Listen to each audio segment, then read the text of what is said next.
없어요. 전교에서 꼭 한 명이 문제야. 걔가 떠들고 다녀. 영어년 걔 발음이 안 좋아. 걔 해석 틀렸어. 애들이 영어 선생님, 여러분처럼 선생님 어서 오셔요. 수업 시작하겠습니다. 네 선생님 이런 줄 아세요? 합격하신 분 전화하세요. 선생님 저보고 영어년이래요. 영어년. 자기가 들었대. 수업 들었대. 영어년 온다. 걔네들이 정말 연놈 해왕하면서 욕을 하는 게 아니라 애들은 그렇잖아요. 우리도 그렇잖아요. 황금박쥐 온다 다 있잖아요. 학교마다 공통적으로. 이해되시죠? 애들한테 걸리기 전에 시험이고 떠나서 최소한의 자기 수준은 좀 파악해야 돼. 그러려면은 정확하게 하자고요. 정확하게 보는 연습을 해봐야 돼요.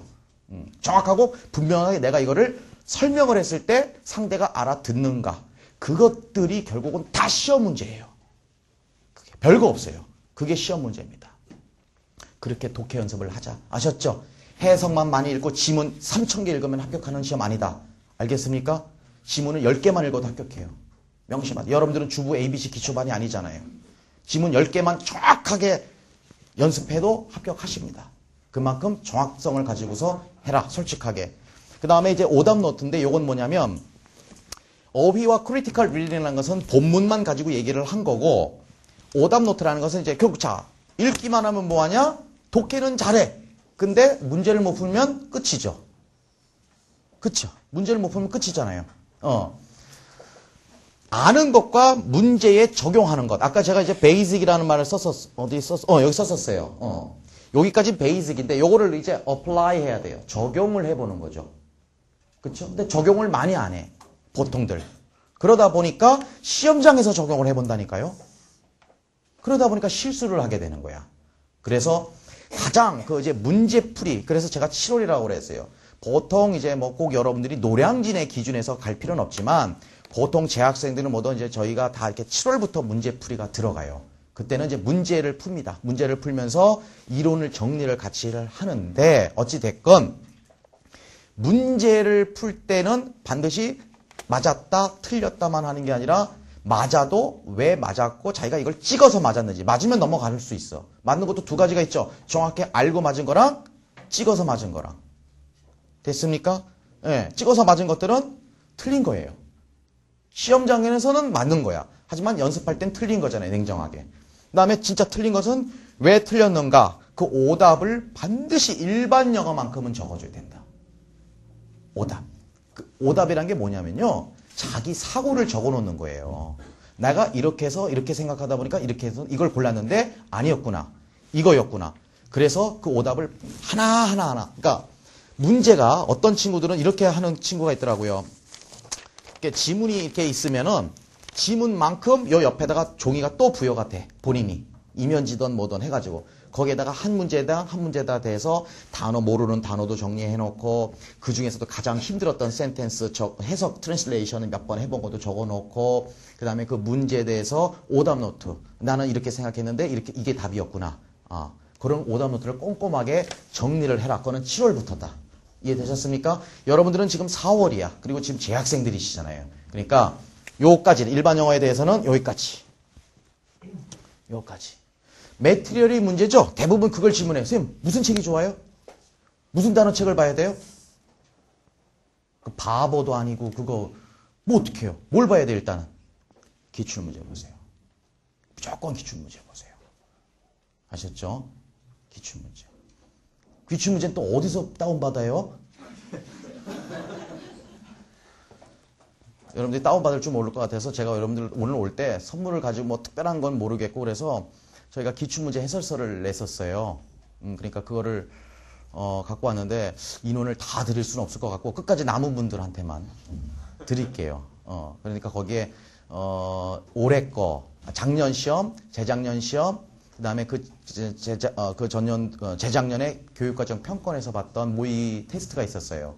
거기에 기출문제랑 저희가 답, 그다음에 해설, 2차 문제까지 샘플 답안까지 다 기록을 해놨으니까 샘플이에요. 그러니까 여러분들이 아마 크리테리아가 될 거예요. 공부하시는데. 그거를 일단은 먼저 공부해라. 무슨 강의를 듣고 뭐 이러라는 게 아닙니다.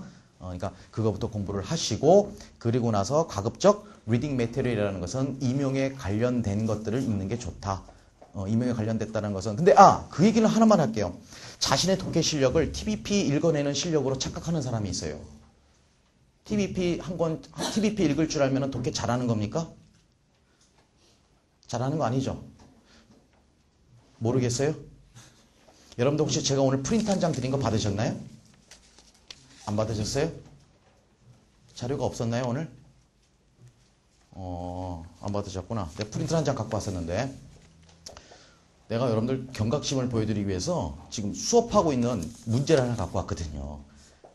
그래가지고 어휘가 어느 정도 수준이고, 지금 임용 기출문제 수준이, 그런 것들을 좀 보려고 하는데, 이따가 시간이 되면은 잠깐이라도 볼게요. 자, 오케이. 자, 일반 영어는 거기까지만 제가 얘기를 해보고요. 그냥 영미문학 파트 얘기할게요. 단어 하나만 얘기할게요. 어휘. 여러분들 단어장 꼭 만드세요. 여러분들의 단어장. 단어장을 꼭 만들어라. 단어 노트도 좋습니다. 공책 한 권에다가 단어 노트를 만들어 좋다. 최소한 여러분들이 시험장까지 갖고 갈 때 최고로 자기가 모르는 단어들 1000개는 정리해 가라. 최소 분량입니다. 1000개가 마지노선입니다. 모르는 단어 1000개를 적어 놓으세요. 1000개. 그 다음에 단어 읽을 때는요, 발음도 같이 해보면서 발음 기호도 해가면서 읽는 게 좋습니다. 안 그러면요, 한 번 외운 거 학교 현장에서 망신당합니다. 그러니까, 이상한 제3 외국어로 발음하지 마시고, 단어는 발음하고 같이 외우는 게 좋다. 1000개 적으셨어요? 1000개 정도는 자기 노트에 있어야 돼요. 모르는 단어들. 그 다음에 단어는 제가 사실 이거는 뭐 강의 시간에 많이 했는데, 여러분들 이제 어휘예요, 어휘가. 그게 가장 중요한데. 어휘는 모르는 거, 생전 처음 본 단어를 외우라는 거 아닙니다. 그거는 그냥 넘어가세요. 일단은 봤는데, 하는 거와, 이 단어가 이런 뜻으로 사용하나? 쉬운 단어 같은데. 뭐 그런 것들. 이해되셨죠? 그래서 내가 오늘 프린트 갖고 왔는데 이따가 순서를 좀 바꿀게요. 그걸 보시면 아마, 그래서 제가 이런 말을 했다라고 이해가 되실 거고. 자, 이제 문학 파트로 넘어갈게요. 자, 문학 관심도 없죠? 일단 여러분들 관심 문학은요 2차 때문에 지금 화두입니다. 2차 시험 때문에.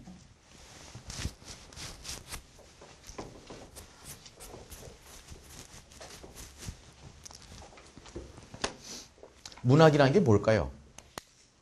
문학. 왜냐면 이제 문학 강의를 하는 건 아니에요. 문학이라는 것은 누구의 얘기죠? 동물입니까? 사람입니까? 사람의 얘기죠. 사람의 얘기입니다. 사람의 얘기. 그런데 문학과 우리가 살아가는 이 현실과의 차이가 있어요. 그게 뭐냐면 언어인데, 언어가 우리가 일반적으로 ordinary language와 그 다음에 figurative language로 구별할 수 있어요. 언어는. 어떻게 해요? ordinary language와 figurative language다.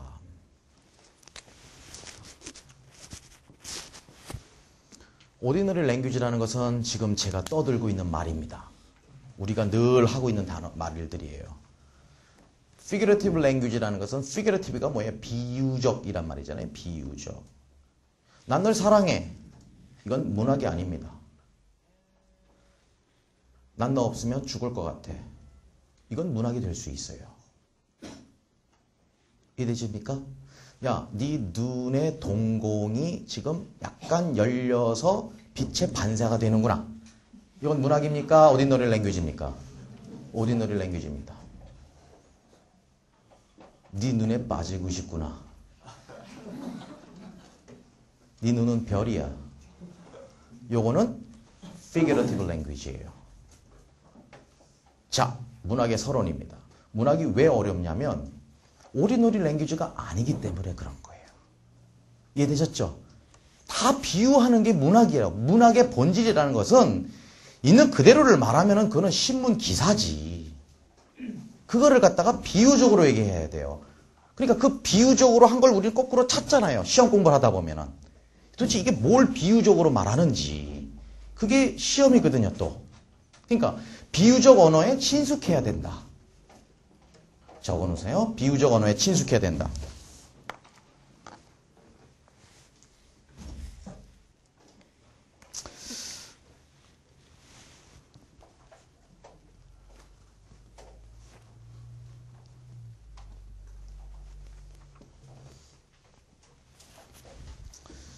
문학은 비유적 언어다. 그래서 독해 방법이 달라요. 일반 영어는 단어만 알면 되죠. 그 다음에 크리티컬 리딩이라는 것은 약간의 그것을 갖다가 확실하게 이해를 한 것을 갖다가 설명할 수 있도록 남들보다 한 차원 높은 리딩 습관을 가져야 되는 거다. 거기까지가 일반 영어 리딩 방법인데, 문학은 시든 소설이든 이거는 읽어도 모르는 거죠. 왜? 다 비유적으로 썼기 때문에 그렇다는 말이에요. 이해되셨습니까? 그러니까 바보가 되는 느낌이잖아요. 시 짧은 거 읽었는데 이게 뭐지? 뭐 이런 말이 있잖아요. 비유적으로 썼기 때문에 그래요. 문학에서 비유적 언어, 비유적 표현은 무조건 시험 문제로 나옵니다. 예를 들어서 우리가 재작년 첫 해 시행됐던 시험 문제에서도 2차 시험에 메타포하고 시밀리를 구별하는, 소설에서 구별하는 문제가 있었고요. 작년 2차 시험에서도 메타포를 골라내는 시험이 2차 문제였었어요. 그러니까 피규러티브 랭귀지에는 학자들은, 어떤 학자들은 한 200가지로 나누는데 우리 임용은 가장 갖춰요. 10가지면 됩니다. 10가지. 그건 이제 문학 시간이니까 예를 들어서 듣기만 하세요. 적지 마시고. 자, 뭐 은유법, 메타포 들어보셨나요? 교과서에도 나옵니다. 애들 교과서에도 나와요. 시밀리도 교과서에 나옵니다. 직유법. 메타포는 은근히 비유하는 거고, 직유법은 직접적으로 비유한대요. 너는 바보야. 메타포입니까? 직유법입니까? 메타포예요. 너는 바보 같아. 직유법. 반대 아니에요? 같애는 약간 돌린 거고, 너는 바보야! 직접 말한 거 아니에요? 아니야. 같다, 처럼 이런 말을 직접 표현해줬다고 해서 직유법이에요. 됐습니까? 너는 천사야. 이건 뭐예요? 넌 뻥이죠. 또 의인법, 제유법, 환유법, 역설법, 아이러니. 됐습니까? 그 중에서 필수. 아까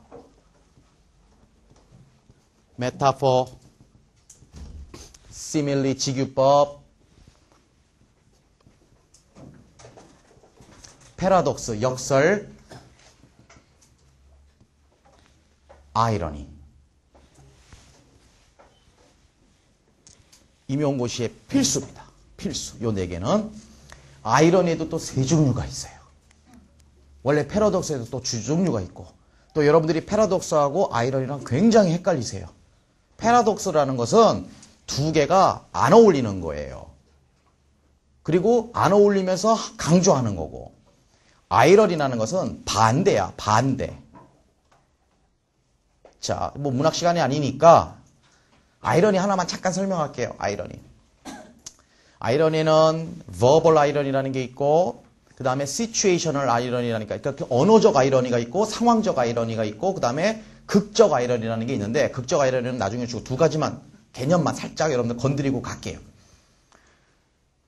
언어적 아이러니 할게요. 언어적 아이러니. 언어적 아이러니는 뭐냐면, 드러난 말과 디노테이션과 코노테이션의 관계가 반대인 거예요. 자, 잘한다. 대표적인 거예요. 잘한다는 디노테이션은 잘한다인데, 그쵸? 코노테이션은 아니죠. 잘한다는 게 아니죠. 그런데 그 의미가 반대죠.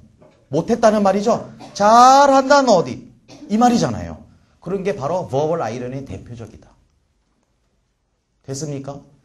상황적 situational irony라는 것은 상황이 예상되거나 벌어지는 일이 그러니까 예상은 이렇게 했는데 벌어진 일이 반대가 된 거예요. 그런 건 인생 살면서 너무 많잖아요, 우리 일이. 나는 걔를 좋아해서 열심히 따라다녔지만 난 구속당했네. 스코터커라고. 됐습니까? 그게 상황적 아이러니예요. 사랑이, 그래서 난 걔를 미워하게 된 거죠, 나중에는. 반대가 된 거예요.